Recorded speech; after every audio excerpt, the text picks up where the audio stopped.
19h45 à la télévision Labari, messieurs, dames, bonsoir et bienvenue à cette nouvelle session d'information du lundi 10 février 2020. Actualité oblige avec l'Union des scolaires nigériens qui a célébré ce matin le 30e anniversaire des événements tragique et historique du 9 février 1990, événement qui a enregistré la mort de 3 de leurs camarades sous le régime de la Deuxième République. Hamza Sakou, Ibrahim Abdou pour cette journée. La contribution des scolaires dans la consolidation de la paix et de la sécurité dans le Niger est le thème choisi pour célébrer à travers une marche pacifique suivie d'un meeting ce 30e anniversaire du mouvement historique des scolaires nigériens de 1990 ayant occasionné la mort de 3 camarades. Ça fait exactement 30 années que les scolaires nigériens battent le pavé pour rendre d'abord dans un premier temps hommage aux martyrs du 9 février 1990, à l'occurrence les camarades Issa Kani, Aliou Nanti et Abdou Moumasegir. 30 années durant, les scolaires nigériens commémorent avec bravoure, avec détermination, avec engagement cet événement, l'un des plus historiques de notre pays. Aujourd'hui, la leçon à tirer, c'est de dégager cette fierté, cette fierté d'appartenance au cadre organisationnel. Regardez bien autour de vous le nombre de scolaires nigériens qui sont mobilisés aujourd'hui pour dire que non, nous ne sommes pas d'accord que les scolaires sont martyrisés. Pour dire non, nous ne sommes pas d'accord que pour des revendications d'ordre social, d'ordre académique, mais aussi des revendications d'ordre général liées à l'intérêt national, qu'on assassine les scolaires. Au sein de l'USN, l'engagement a toujours été l'orientation fondamentale. Aujourd'hui, il faut le dire, ces anciens cadres de l'USN qui avaient à un moment donné à notre place battu le pavé pour revendiquer la justice, ces anciens cadres qui étaient d'abord acteurs même de cette marche du 9 février 1990 sont toujours vivants. Ils sont toujours aujourd'hui tapis dans l'ombre, immergés et inculqués dans le perchoir effectivement gouvernemental. Nous pensons que par rapport à la question de la justice, par rapport à la question de l'hommage, il y a quelque chose qui est possible et que nous pouvons obtenir et que eux, hier, que cette revendication leur appartenait, ont le devoir et l'obligation morale de donner une suite favorable, pas à notre revendication, mais à leur revendication à eux hier. Grande fut la participation de toutes les sections autour du comité directeur de l'Union des scolaires nigériens, dont celle de l'Union des étudiants nigériens à l'université Abdou Moumouni de Niamey. Pour célébrer ce 30e anniversaire, nous avons apporté un certain nombre d'innovations pour pouvoir, n'est-ce pas, mieux rendre hommage à nos martyrs. Vous avez remarqué, nous avons fait une salubrité dans la commune. 5, nous avons fait des plantations d'arbres. Nous prévoyons des dons de sang dans les hôpitaux. Nous prévoyons des prières, etc. pour marquer ce 30e anniversaire-là de l'assassinat lâche de nos camarades. Nous sommes convaincus qu'il y aura justice parce que pour des combattants de la liberté, pour des combattants qui se battent pour qu'il y ait justice, ils ne doivent jamais perdre espoir. Parce qu'on a eu à le voir dans beaucoup de pays, la justice est intervenue après 30 ans, 100 ans. Mais c'est de continuer le combat et nous pensons qu'un jour viendra où il y aura des hommes justes qui vont prendre la tête de ce pays et qui vont vraiment faire lumière sur toute cette affaire-là. En plus de la justice qu'elle réclame, l'USN interpelle le gouvernement et le syndicat national des enseignants-chercheurs et chercheurs du supérieur de revenir sur des meilleurs sentiments pour que l'enseignement supérieur retrouve ses lettres de noblesse.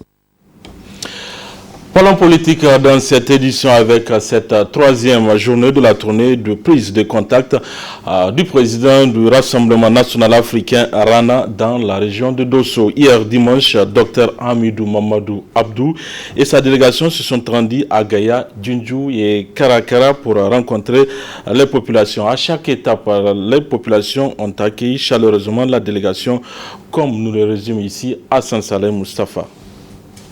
À Gaïa d'abord, les militants et sympathisants du parti Rassemblement national africain Rana ont accueilli aux bras ouverts le président du parti, Dr Hamidou Mamadou Abdou et sa délégation.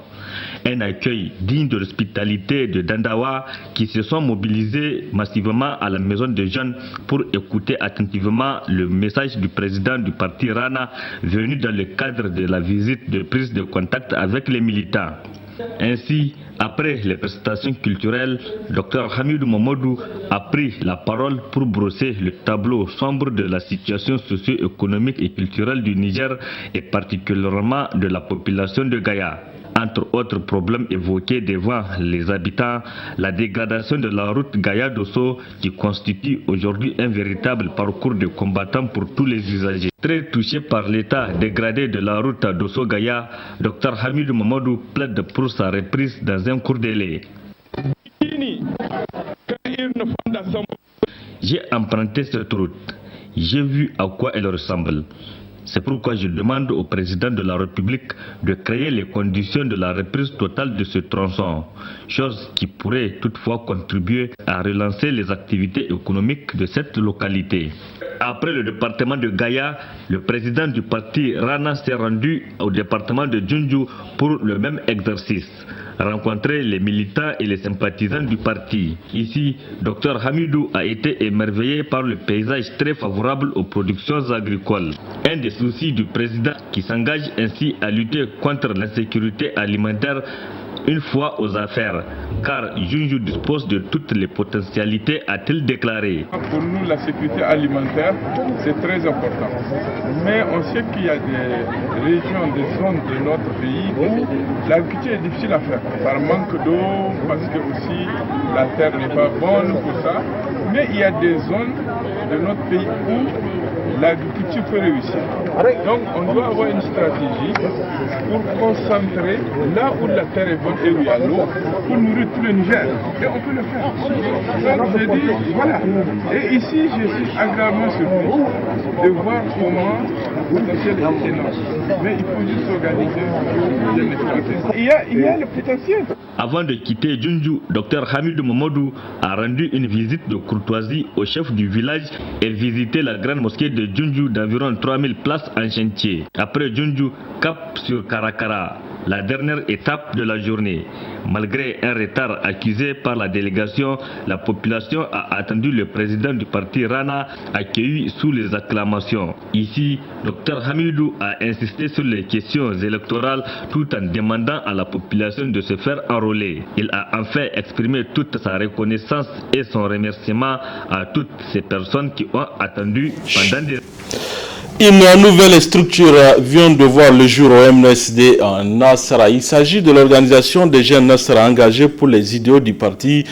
Cette jeune structure était hier à la rencontre des militants du quartier cité député. C'est dans le 2e arrondissement communal de Niamey. Le résumé avec Adam Ousmana et Halidou Brema. Des jeunes militants du MNSD de la capitale, regroupés au sein d'une organisation dénommée Jeunes Nassara engagés pour les idéaux du parti, se retrouvent par la présente rencontre pour se pencher sur la vie de leur formation politique. De prime abord, ils ont tenu à éclairer l'assistance sur les raisons ayant conduit à la formation de cette structure. Notre grand parti connu pour avoir toujours joué un rôle fécond, tant à l'opposition que dans l'exercice du pouvoir, est aujourd'hui méconnaissable par le comportement des dirigeants actuels qui ne semble mieux que par la part du gain facile, donc existe le développement à la base. Les militantes et militants ont assisté à toutes les actions de démolition de ces grands partis perpétrées par ces dirigeants des temps nouveaux au gré de leurs intérêts égoïstes. Tous les mouvements tectoniques qui ont secoué le MNSD Nassara sont causés par les principaux dirigeants des organes dirigeants. L'examen sans complaisance de la situation actuelle est éloquent à plus d'un titre. Au niveau national, l'attelage du MNSD Nassara au pouvoir PNDS en 2016, conçu et exécuté contre le gré de la majorité des militants, la mise en œuvre des processus de renouvellement des organes le plus catastrophique de l'histoire du MNSD Nassara, conduit par M. Seyni Oumarou et ses affidés, aucun travers, aucune pratique malsaine n'a été épargnée. Confusion, tricherie multiforme, faux usage de faux, violation des textes, mensonges et hontés des innombrables poursuites judiciaires inventées devant les tribunaux. Après avoir relevé l'état qui marque le MNSD actuel, ces jeunes décident de ce qui suit. Retire sa confiance à M. Adamou Salif, placé à la tête de la section de Niamey, élu du parti. Deuxièmement, demande l'annulation pure et simple du congrès d'Ottawa et la reprise totale du renouvellement des organes et structures jusqu'à congrès dans la sérénité jusqu'au congrès de la sérénité et le respect de nos textes fondamentaux. Cette rencontre augure d'une guéguerre entre militants du parti Jadi appelé le Grand Baobab, car ces jeunes entendent poursuivre leur action dans l'ensemble des communes de la ville de Niamey. Visite ce matin au centre Highline du ministre des Enseignements professionnels et techniques et du directeur général de FOPA. Une visite pour s'inquérir de l'état d'avancement de cette formation initiée par le FOPA au profit des jeunes défavorisés et des femmes fistuleuses. Abdrazak Léo, Cheboudisso. Ils seront 96 jeunes défavorisés, déscolarisés et des femmes fistuleuses qui, après leur traitement, doivent avoir une insertion sociale, qui prendront part à cette formation démarrée le 25 janvier passé et qui s'étendra sur 10 mois, initiée par le Fonds d'appui à la formation professionnelle et à l'apprentissage, avec le soutien notamment du ministère des Enseignements professionnels et techniques au sein du centre Highline. Le FOPA est un instrument dont s'est doté le gouvernement pour mettre en œuvre la politique gouvernementale. C'est un outil extrêmement important pour nous en termes de prise en charge des jeunes déscolarisés, non scolarisés et d'accompagnement aussi des entreprises. Donc nous sommes là ce matin pour montrer toutes les possibilités et surtout illustrer l'engagement du chef de l'État. C'est un engagement personnel de faire en sorte que tous les jeunes de ce pays puissent avoir une occasion d'avoir un métier. Il y a des efforts énormes qui sont en train d'être faits dans le domaine de l'éducation pour que chacun puisse avoir le circuit, rentrer dans le circuit normal. Mais il se trouve que malheureusement, au regard du contexte de notre pays, certains échappent encore une fois à ce dispositif éducatif et de formation, et d'autres, malgré quand ils rentrent, sortent sans avoir acquis la compétence ou avoir le diplôme nécessaire.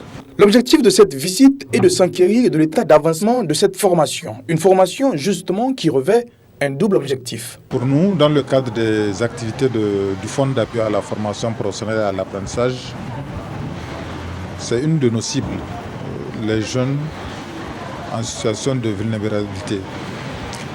C'est de rassembler ces jeunes et les former, les accompagner pour qu'ils soient bénéfiques aussi bien pour eux-mêmes, pour leur famille que pour la nation tout entière. Mais au-delà, il faut voir aussi l'accompagnement qui est fait, non seulement à ces jeunes, mais aussi à la jeune promotrice qui a ouvert ce centre. Ça fait presque 11 ans qu'elle est dans cette entreprise, mais qui fait un travail remarquable vu en fait la cible qu'elle forme. Pour nous aussi, c'est d'accompagner ces jeunes entrepreneurs pour qu'ils soient à un niveau où ils peuvent satisfaire non seulement les besoins de l'entreprise, mais aussi les rendre beaucoup plus compétitifs. Cette formation tombe à point nommé, à quelques jours de la tenue de la soirée de gala Highline initiée par le centre du même nom, 8e édition, prévue pour le 6 mars 2020 à partir de 20h à l'hôtel Les Roniers. Partons à la découverte d'un jeune artiste humoriste tchadien, Karsim, c'est son nom. De passage à Niamey, une de nos équipes l'a rencontré. Il s'agit d'Abdrazak Léo. Allô? Karsim là, maintenant quelqu'un peut mourir comme ça à côté de lui-même, ça ne lui dit rien. Karsim ou l'artiste humoriste qui ne manque pas de réseau. De son vrai nom, Mbepou Dilapao Saint-Fort, Karsim est l'un des artistes humoristes les plus talentueux du continent. Tchadien, il est le premier à exporter de manière formelle l'humour de son pays. Et son festival est le plus grand festival institutionnel de l'humour au Tchad. Son pseudonyme est composé essentiellement de 2 syllabes, signifiant le quart de son prénom, Saint-Fort. Kartsim, ça s'écrit avec un K-A-R-T-S-Y-M. Et Kartsim, c'est dérivé d'un quart de Saint-Fort qui est mon prénom. Comme tout le monde, Kartsim est né dans une famille et avec l'idée d'aller à l'école, de faire l'université, de devenir bureaucrate. Et Kartim, c'est aussi ce jeune-là qui s'est dit, je vais, après avoir du boulot dans un bureau, je vais avoir une famille, je vais avoir des enfants. Donc, être père, normalement, c'est le deuxième Saint-Fort. Le Saint-Fort, l'autre Saint-Fort aussi, c'est celui-là qui s'est dit, ok, il a commencé à avoir des notions de musique et à rêver faire la musique. Mais le quatrième Saint-Fort qui est arrivé, qui a bousculé tout, c'est celui qui a découvert l'humour, qui s'est lancé dedans. Et aujourd'hui, toutes les portes m'ont été ouvertes au nom de l'humour et par l'humour. Alors, c'est le quatrième Saint-Fort qui a défini Saint-Fort, qui a construit la personnalité de Saint-Fort. Kartim n'a pas manqué d'occasion de montrer aux yeux du monde que le Tchad regorge d'énormes talents. Partout où l'artiste est passé, il a fait forte impression, notamment à Abidjan, Brazzaville, Douala, N'Djamena, Niamey, Ouagadougou, Bangui et j'en passe. L'humour africain, c'est vrai qu'on a eu un peu de retard à décoller parce que c'était un peu nouveau à un moment. Il y a moins de 10 ans, que l'humour africain a commencé à évoluer, mais aujourd'hui il faut savoir que l'humour africain se retrouve dans le top des humours dans le monde. Voilà. L'humour africain est très très en avance et aujourd'hui on s'en félicite. Voilà. C'est ce que je peux dire sur l'humour africain parce qu'aujourd'hui par exemple quand vous regardez la sphère de tout ce qu'il y a comme influenceur en Afrique, les humoristes, l'humour africain passe forcément en première. Aujourd'hui, c'est d'arriver à ce que l'Afrique fasse de tout ce qu'on est en train de faire comme festival un patrimoine. Plus c'est un patrimoine, plus ça va nous ressouder. Le fait qu'on puisse déjà avoir des festivals qui nous réunissent, ça nous permettra de combattre les maux qui sont les mêmes maux que nous vivons, que ce soit du terrorisme à la famine, que ce soit un peu de tout ce qui est comme problème politique que nous traversons en Afrique. Avec l'humour, on pourra mieux aborder et donc désamorcer ces problèmes qui gangrènent notre société et qui empêchent les populations. Parce que l'humour aujourd'hui c'est un facteur de positivité. L'humour aujourd'hui c'est un facteur qui lie les peuples, qui les permet de se voir, de rire et d'oublier un peu de stress et de décider un peu de leur avenir, mais tout en étant bien plus relaxant. L'artiste détient et est le promoteur de la Foire du Rire au Tchad, un événement qui a vu la participation de grands noms de l'humour africain, notamment Maman, le Nigérien, et les Ivoiriens, les Zinzins de l'art, et bien plus encore. Dans mon pays, comme je l'ai dit, je me suis converti en promoteur il y a 2 ans, le festival La Foire internationale du Rire. Parlons-en. Allons tout droit. Tout est parti du fait que je me suis dit, après avoir piloté et coordonné plusieurs projets d'humour au Tchad, je me suis dit pourquoi nous-mêmes humoristes ne pouvons pas lancer des festivals et en tenir. C'était d'abord l'idée parce que on a de la matière et nous on saura comment est-ce qu'on pourrait faire avec les carnets d'adresses qu'on s'est créés dans d'autres festivals internationaux. Donc c'est comme ça que j'ai lancé la première édition en 2018. C'est vrai, elle n'a pas été toute une réussite, mais en 2019, ça a été une très très grosse réussite parce que le festival a été reconnu institutionnellement par le ministère de la Culture au pays. Donc aujourd'hui, on est dans une phase de lancer la 3e édition. La 2e, il y a eu 5 pays qui ont intervenu à la 2e édition. Le Congo, Brazza, il y a eu le Gabon, il y a eu la Côte d'Ivoire, il y a eu aussi le Tchad et le Niger. Parce qu'avec Maman qui était là, voilà, Maman, le président de la République du Gondwana, donc il y avait au moins 5 pays. Aujourd'hui, avec des petits tours que je fais, aussi au Niger par exemple, l'humour est en train de se lancer avec le festival Au revoir qui m'a invité. C'est la 2e fois. Il y a aussi d'autres festivals. Il y a un autre festival aussi ici au Niger qui marche bien, Rire à Niamey. C'est un bon festival. Et donc je crois que l'humour est en train d'être en vogue. Il y a plusieurs festivals maintenant en Afrique. Au Cameroun, il y a le festival Africa Stand Up. Vous allez en Centrafrique, il y a Bangui, il y a Gati Kodro. Vous allez en RDC, il y a Toseka, il y en a tellement. En Côte d'Ivoire, il y a le festival Abidjan, capitale du rire. Il y en a énormément de festivals d'humour. Donc je crois que l'Afrique devient aujourd'hui le cœur de l'humour. Au Maroc, vous avez le Marrakech, vous avez aussi Afrique du rire. Il y a tellement de festivals d'humour en Afrique. Et je crois que c'est devenu aujourd'hui une très très grosse industrie. Donc ça veut dire qu'il y a de l'avenir dans l'humour en Afrique. Il y en a déjà, il y a des preuves. Avec Kartim, le Tchad est bien représenté sur les scènes internationales africaine d'humour. Avec dans sa poche sa licence en sciences et techniques de l'information et de la communication obtenue à l'université de N'Djamena et plusieurs participations au Parlement du Rire depuis la 2e saison, première participation du Tchad. L'artiste nourrit une grande ambition, celle d'imprimer son nom sur toutes les scènes humoristiques dans le monde. Kartsim continue de travailler son art pour qu'il soit plus que jamais compétitif.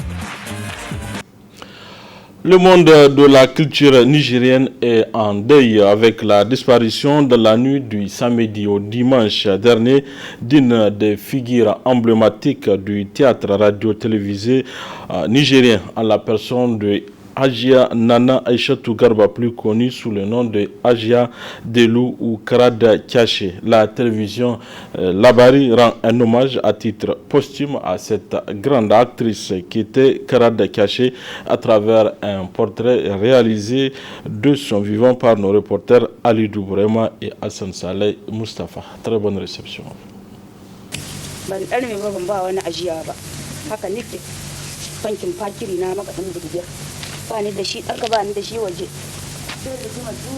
Hajia Nana Aïchatou, dite Hajia Delou, plus connue sous le nom de Karada Kiaché, est l'actrice vedette de la troupe théâtrale de Zander.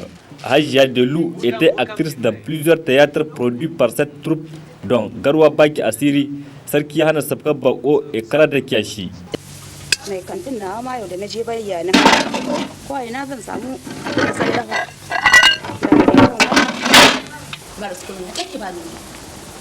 kuma menene na yi kiran ubanki zaki zo ki sana abin da za mu faɗi zaki ji ko za misali in ka tafi gona in ka tar da tarin kara ka san me ke ciki to in ka kwaso shi da kiyashi a ciki duk ya yabe ka sai shi ma'anar kara da kiyashi kenan duk wanda ya rungumi kara ko ciyawa dole kiyashi ya yabe shi to ita kara da kiyashi ta kumshi abubuwa da yawa na mata na daya kaga a film din kara da kiyashi ba ta sani alhuri ba ta baki sai wannan ƴaƴan take sa talla shine za su kawo mata abin da za su ci abinci kuma ba ta cin abu mara daɗi sai mai daɗi ko kaji ko wani abun ga to ya ko ta zama kuma ga ɗaukan bashi duk mai kantin ta je tana mai daɗin baki ta kwaso bashi kuma su zo su cinye gobe kuma babu to kaji ma'anar kara da kiyashi tattai ya kasance na kasa ma ɗiyan nan aure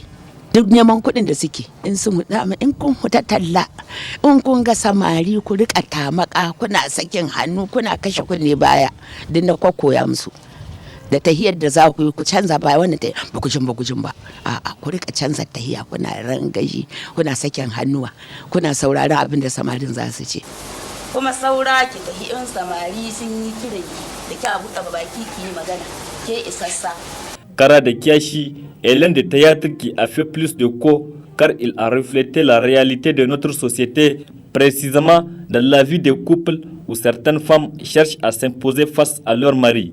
Diyar kowa a mata kuma ni sunana ya hunta ya yakilin doki in dauki diyar zai ki haka nan kai ta gidan namiji dan ina masiyaciya a ka Allah ka wannan rane to amma ni ba da yauna ba ni ba da yauna ba to ni rigar zamani na sa to ni ban sa ni na san zamani Allah shine zamani yarda ba ki bata mini suna ba a cikin yan uwana ba kamar malam zuru kaga namiji ne ga Lattijo amma bai huta wurin maza kullun yana koho gida a kwance ta hana shi huta to akwai mata masu yin haka jidde na lankaya shi ciki yau ko ta daidai to kuma akwai inda aike ba da yara a gida ba zan aike su ba sai shine zuwa cefane kasuwa inda na sa shi gudu a kasuwa ya sai zabuwa ya saki ta tashi yake binta da gudu yara na bin shi malantare to kaga mata in suka samu wuri ba abin da ba sai komai suna iya samun jin su yayi.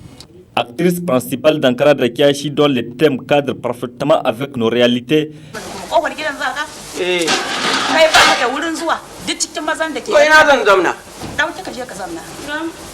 Ce théâtre a contraint Hajia Delou à quitter Zander pour la Mecque pour une durée de 6 mois et pour cause. Yara ina huta sai su ta bina Karada Kiaché yeho matal malan zuru mata ya kore ta ka san da ya kore ni ban da komi na shiga ɗaki na ɗauko matashin kai ya ƙwace, na ɗauko ta tsohon matala ya ƙwace, na ɗauko ni tsohon kwano ya ƙwace, sai wani karto a gindin murhu na ce wannan karton uwata ta kawo mini tun lokacin da ka arme ni na aina ɗauki wannan ya ce je ki da shi.